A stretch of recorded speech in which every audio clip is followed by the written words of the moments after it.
มื่อนี้อาจารย์จะมาสอน2-3ประโยคที่ง่ายๆที่ทุกคนเคยใส่มาแล้ว แต่ว่าทุกคนน่ะจะใส่ผิด อันที่หนึ่งก็คือประโยคคำว่าค่อยฮักเจ้า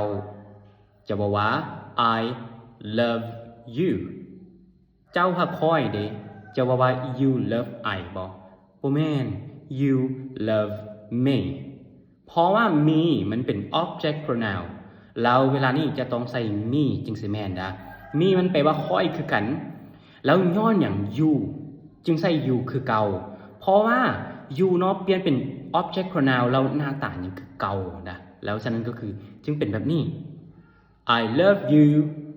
you love me เราถ้าว่าค่อยฮักตนเองอย่างเด้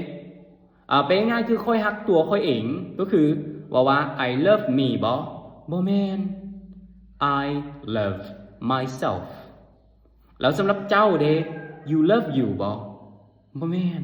you love yourself เพราะว่า